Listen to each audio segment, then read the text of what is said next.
Hi friends, welcome to అనగనగా కథలు. ఈరోజు చెప్పే కథను చూడండి. నచ్చితే లైక్ చేయండి, షేర్ చేయండి, కామెంట్ చేయండి. సబ్స్క్రైబ్ చేసుకోకపోతే ప్లీజ్ సబ్స్క్రైబ్ చేయండి. అలాగే నోటిఫికేషన్ కోసం పక్కనే ఉన్న బెల్ ఐకాన్ ప్రెస్ చేయండి. ఇక కథలోకి వెళదాం. అనగనగా ఒక గ్రామంలో అప్పారావు, మంగతాయారు అనే దంపతులు ఉండేవారు. వారికి ఒక కూతురికి పెళ్లి చేసి అత్తగారింటికి పంపించేశారు. ఇక ఉన్న కొద్దిపాటి ఆస్తితో వారి జీవితాన్ని కృష్ణారామ అనుకుంటూ గడిపేస్తున్నారు. అయితే మంగతాయారు తిండిబోతు. తిండి పుష్టి బాగా ఉంది. ఏదైనా నచ్చిందనుకో వెనక ముందు ఆలోచించకుండా, ఎవ్వరికీ కొంచెం కూడా మిగల్చకుండా తనొక్కటే తినేస్తుంది. ఈ విషయంలో ఎప్పుడూ అప్పారావు భార్యను తిడుతూనే ఉండేవాడు. ఏమే మంగతాయారు, భోజనం వడ్డించు తింటాను అంటూ వంటగదిలోకి వచ్చాడు అప్పారావు. ఆ రండి పెడతాను అంటూ అన్నం వడ్డించింది. అదేంటే పచ్చడేసి పెడుతున్నావు? పొద్దున కాకరకాయ కూర ఉండటం చూశానే, ఏమైంది కూర అని అడిగాడు అప్పారావు. అదండి, కూర వండిన తర్వాత ఉప్పు కారం సరిపోయిందో లేదో చూద్దామని కొంచెం నోట్లో పెట్టుకున్నానండి. కూర చాలా రుచిగా ఉందండి. ఇక ఆగలేక అన్నం పెట్టేసుకుని తిన్నాను. అలా కూర అయిపోయే వరకు తింటూనే ఉన్నాను. నాకు తెలియలేదండి. తీరా చూస్తే గిన్నెలో కూర అయిపోయిందండి. అయ్యో, కూర అయిపోయిందిగా, మీకోసం కూర చేద్దామని కూరగాయలు కొద్దాంలే అనుకుంటున్నాను. ఈలోపు మీరు వచ్చేశారు. ఇంకా కూర వండుతూ కూర్చుంటే ఆలస్యం అయిపోతుంది, మీకు ఆకలేస్తుందని పచ్చడేసి పెట్టేశానండి. ఈ ఒక్కరోజుకి పచ్చడన్నం తినేసేయండి, నన్ను క్షమించండి అంటూ అమాయకంగా చెప్పింది మంగతాయారు. తాయారు, నువ్వు రోజు కూర రుచిగానే చేస్తావు. అలా అని చెప్పి వెనక ముందు ఆలోచించకుండా మొత్తం కూర నువ్వే తినేస్తావా? నా కోసం కొంచెమైనా ఉంచాలిగా. ఇలా 2 రోజులకు ఒకసారి పచ్చడేసుకుని తినటం తప్పడం లేదు నాకు అని తిట్టుకుంటూ పచ్చడన్నమే తినేసి బయటకు వెళ్ళిపోయాడు అప్పారావు. ఇంకొక రోజు అప్పారావు పట్నం పని మీద వెళ్ళి వస్తూ మామిడి పండ్లు తెచ్చాడు. ఏమే తాయారు, మామిడి పండ్లు తీసుకొచ్చా, ఇవిగో లోపల పెట్టు అంటూ భార్యను పిలిచాడు. ఎన్ని తెచ్చారు అంటూ అక్కడికి వచ్చింది మంగతాయారు. 2 డజన్లు తెచ్చానే, తీసుకువెళ్ళి లోపల పెట్టు అంటూ భార్యకు ఇస్తూ, ఏమే ఈసారి నా కోసం ఒక్క కాయన్నా మిగల్చవే, పోయినసారి ఒక్క కాయ కూడా మిగల్చలేదు అన్నాడు అప్పారావు. అయ్యో, ఎందుకు ఉంచనండి, మొన్నంటే కాయలు బాగా తీయగా ఉన్నాయి. ఇక తింటం మొదలు పెట్టిన తర్వాత ఆపలేకపోయాను, అందుకే నీకు ఉంచలేదు. ఈసారి ఖచ్చితంగా ఉంచుతాలేండి అంది మంగతాయారు. ఏమే మామిడికాయలు అన్న తర్వాత తీయగానే ఉంటాయి. అయినా నీ మీద నాకు నమ్మకం లేదే, కనీసం ఒక 2 కాయలన్నా ఇప్పుడు తినేస్తాను. ఆ తర్వాత నువ్వు ఉంచినా ఉంచకపోయినా నాకు బాధ ఉండదు. ముందు 2 కాయలు తీసుకురా అన్నాడు అప్పారావు. అంతా మీ భయమే, ఎందుకుంచను? సర్లే తీసుకొస్తానుండండి అంటూ లోపలికి వెళ్ళి 2 కాయలు తీసుకొచ్చి భర్తకు ఇచ్చింది. అలా ఆ రోజు గడిచిపోయింది. మరుసటి రోజు మధ్యాహ్నం, ఏమే తాయారు, నాకు మామిడికాయ తీసుకురా అన్నాడు అప్పారావు. ఇంకెక్కడవండి, నిన్ననే అయిపోయాయిగా అంటూ అక్కడికి వచ్చింది మంగతాయారు. ఏంటి, 2 డజన్లు ఒక్క రోజులో అవచేశావా? పోయినసారే నయమే 4 రోజులు తిన్నావు. నీకు వయసు పెరిగే కొద్దీ ఆకలి ఎక్కువయిందే అంటూ భార్యను తిట్టసాగాడు అప్పారావు. చాలేండి, నేను ఒక్కదాన్నే తిన్నానా ఏంటి? మీరు కూడా తిన్నారుగా, ఎందుకు నా మీదే పడి ఏడుస్తున్నారు అంటూ ఎదురు తిరిగి పోట్లాడింది మంగతాయారు. అయ్యో, నేను తింద 2కేమే, దానికి కాయలన్నీ అయిపోయాయా? చి, అయినా నీతో మాట్లాడటం నాది తప్పు. ఇంకా సిగ్గు లేకుండా నాతో పోట్లాడుతున్నావు. నీతో నేను పోట్లాడలేనమ్మా. అయినా ఇక నుంచి ఏదైనా తినాలనిపిస్తే నేను బయటే తినేసి ఆ తర్వాత నీకు తీసుకొచ్చిస్తాను, అంతేగాని మొత్తం తీసుకొచ్చి నీకివ్వనమ్మా అని తిట్టుకుంటూ బయటకు వెళ్ళిపోయాడు అప్పారావు. అమ్మా, ఈ మాత్రం అరవకపోతే నేను తప్పు చేసినట్టవదు. తప్పు చేసినా తప్పించుకోవడం తెలియాలి. ఇలా అయితేనే మీరు మాట్లాడకుండా బయటకు వెళ్ళిపోతారు. ఇంక తర్వాత ఆ విషయం మర్చిపోతారు అని తన తెలివితేటలను మెచ్చుకుంటూ లోపలికి వెళ్ళిపోయింది మంగతాయారు. ఇలా ఉండగా కొన్ని రోజుల తరువాత అప్పారావు సంతకు వెళ్ళి ఇంటికి హడావుడిగా వచ్చి, "ఏమే తాయారు, నాకీరోజు నా చిన్ననాటి స్నేహితుడు రామారావు కనిపించాడే" అంటూ ఆనందంగా చెప్పాడు అప్పారావు. "మీ స్నేహితుల్లో రామారావు ఎవరూ లేరుగండి. ఎవరాయన నేనెప్పుడూ చూడలేదు" అంది అనుమానంగా మంగతాయారు. "నా చిన్నప్పుడు రామారావు వాళ్ళ కుటుంబం మా ఇంటి ప్రక్కనే ఉండేదే. వాళ్ళు మేము చాలా బాగుండేవాళ్ళం. మేమిద్దరం మంచి స్నేహితులమే. ఒకే కంచం ఒకే మంచంలాగా ఉండేవాళ్ళం అప్పుడు.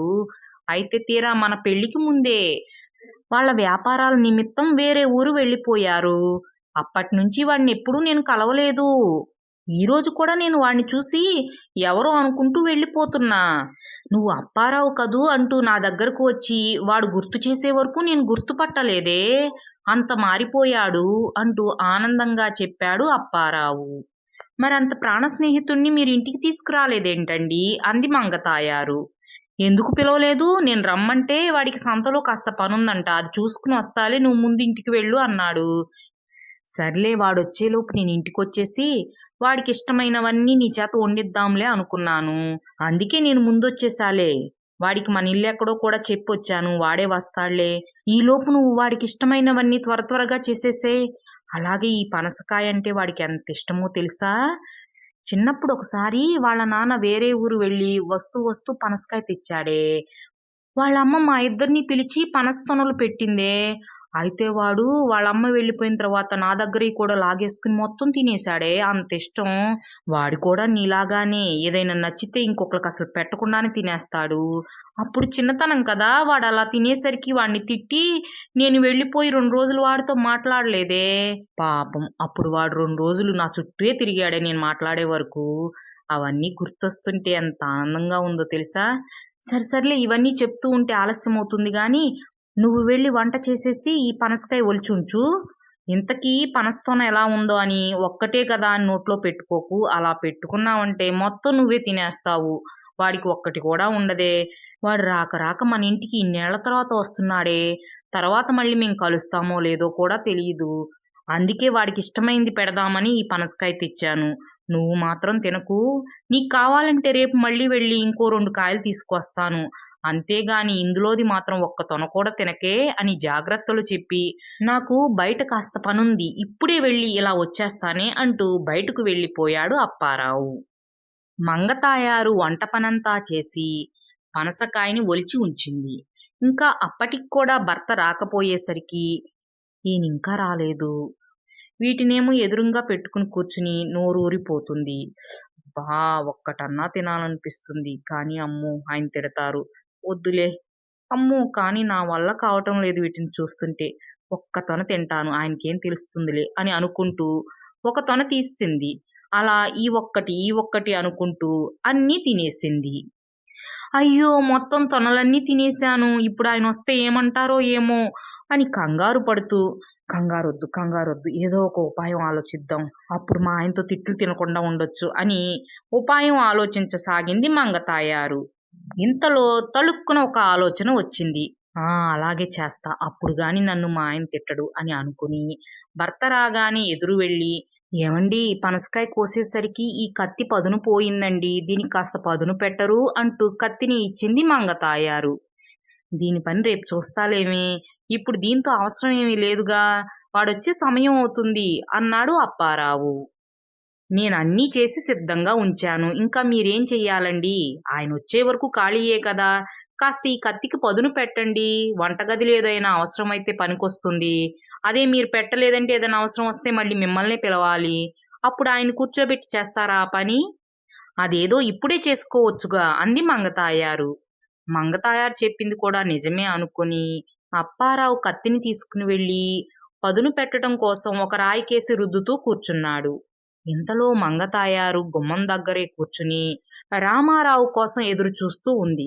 ఇంతలో ఒక వ్యక్తి అప్పారావు గారి ఇల్లెక్కడా అని అడుగుతూ వస్తం కనిపించింది. అంటే ఈయనే అయ్యుంటాడు ఆ రామారావు అని అనుకుని రామారావు దగ్గరికి వస్తూ ఉండగా ఎంతో భయం నటిస్తూ కంగారుగా, "ఏవండీ, మీరు రామారావు గారైతే ఇక నుంచి త్వరగా వెళ్ళిపోండి.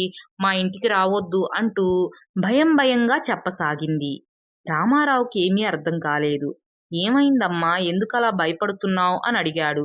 ఏమీ లేదండి. చిన్నప్పుడు రామారావు మా ఆయన స్నేహితులంట. అప్పుడు ఆయన మా ఆయనకి పనస్తనులు ఇవ్వకుండా ఆయనే మొత్తం తినేసారంట. అప్పుడు ఆయన మీదొచ్చిన కోపం ఇప్పటిదాకా ఉందంట మా ఆయనకి. అందుకే ఈరోజు ఆయన్ని ఇంటికి పిలిచి పనస్తనులు పెట్టి మరీ పొడుస్తానంటున్నారు. అందుకోసమే కత్తిని పదును పెడుతున్నారండి. నన్నేమో ఇక్కడే కూర్చుని ఆయన్ని ఇంట్లోకి పిలవమన్నారు. నాకేమో కంగారుగా ఉంది. ఆయన ఉన్న కోపంలో ఆ రామారావుని ఏం చేస్తాడో అని. అందుకే ఇక్కడ కూర్చుని వచ్చిన వారందరినీ రామారావేనా అని అడుగుతున్నాను. మీరు రామారావే అయితే ఇక్కడి నుంచి వెళ్ళిపోండి అంది కంగారు కంగారుగా మంగతాయారు. నిజమా? వాడలాంటోడు కాదే అన్నాడు అనుమానంగా రామారావు. అయ్యో! నేను చెప్పేదంతా నిజమేనండి. చూడండి ఆయన కత్తిని పదును పెడుతున్నారండి అంటూ దూరంగా ఉన్న భర్తని చూపించింది మంగతాయారు. ఓరి నాయనో! చిన్నప్పుడెప్పుడో చేసింది ఇప్పటిదాకా మనసులో పెట్టుకున్నాడా? అందుకేనా పొద్దున సంతలో కనిపించి కూడా గుర్తుపట్టనట్లు వెళ్ళిపోతున్నాడు. ఓరి నాయనో! ఇంకెప్పుడు ఈ ఊరు రాను అని అనుకుంటూ అక్కడి నుంచి వెనుతిరిగి వేగంగా వెళ్ళిపోయాడు రామారావు. ఇంతలో అక్కడికి అప్పారావు వచ్చి, ఏంటే రామారావు ఇక్కడ దాకా వచ్చి తిరిగి వెళ్ళిపోతున్నాడు? రామారావు! రామారావు! అంటూ పెద్ద పెద్దగా అరవసాగాడు అప్పారావు. కానీ రామారావు అప్పారావు గొంతు వినిపించుకుని కూడా విననట్లు వెళ్ళిపోయాడు. అదేంటే వాడు వెళ్ళిపోయాడేంటి అని అనుమానంగా అడిగాడు అప్పారావు. ఆయనకేదో ముఖ్యమైన పనుందంటండి. అందుకే వెళ్ళిపోతున్నారు. ఈసారి సంతకొచ్చినప్పుడు మాత్రం తప్పకుండా మన ఇంటికొస్తారంట. అసలు ఇక్కడ దాకా వచ్చే సమయం కూడా లేదంట ఆయనకి. కాకపోతే పొద్దున మీరు పనసకాయ తేవడం చూశారంట. దానికోసం వచ్చారిక్కడ దాకా. సరే వచ్చారు కదా అన్నయ్య మీరు తిని వెళ్ళండి అన్నాను. తినడానికి కూడా సమయం లేదమ్మా వాటినిచ్చేయి నేను తీసుకుని తింటా వెడతానని వాటిని తీసుకుని మరీ వెళ్ళిపోయారండి అని చెప్పింది మంగతాయారు. అయ్యో! పొద్దునాడు ఏ ఊర్లో ఉంటున్నాడో అడగడం కూడా మర్చిపోయాను. సర్లే ఇంటికొస్తాడు కదా ఆ విషయాలన్నీ మాట్లాడుకోవచ్చులే అనుకున్నాను. తీరా చూస్తే వాడేమో ఏమీ చెప్పకుండా వెళ్ళిపోయాడు. నీకేమైనా చెప్పాడా వాడే ఊళ్ళో ఉండేది అని భార్యను అడిగాడు అప్పారావు. నాకేం చెప్పలేదండి. కాకపోతే సంతకొచ్చినప్పుడు మాత్రం వస్తానని చెప్పారంతే అంది మంగతాయారు. అయ్యో!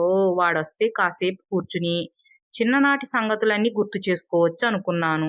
తీరా చూస్తే వాడేమో రాకుండానే వెళ్ళిపోయాడు. పోన్లే నేనన్నా వాడి దగ్గరికి వెళదామంటే వాడెక్కడుంటున్నాడో కూడా నాకు తెలియదు. ఇక వాడు వచ్చే వరకు ఎదురు చూస్తూ ఉండాలంతే అని అనుకుంటూ బాధగా లోపలికి వెళ్ళిపోయాడు అప్పారావు. హమ్మయ్య! ఎలాగోలా ఈ ప్రమాదం నుంచి గట్టెక్కాను అని అనుకుంటూ అవును ఇంతకీ ఈ గోలలో పడి మర్చిపోయాను. ఎన్ని రకాల వంటలు చేశాను. అవి కూడా ఎంత రుచిగా ఉన్నాయి. త్వరగా వెళ్ళి ఒక పట్టు పట్టాలి అని మనసులో అనుకుంటూ భర్త వెనకే వెళ్ళింది మంగతాయారు. ఫ్రెండ్స్ ఈ కథ మీకు కూడా నచ్చిందనే అనుకుంటున్నాను. Thanks for watching. మరో మంచి కథతో మళ్ళీ కలుద్దాం. అప్పటి వరకు సెలవు. Take care. బాయ్.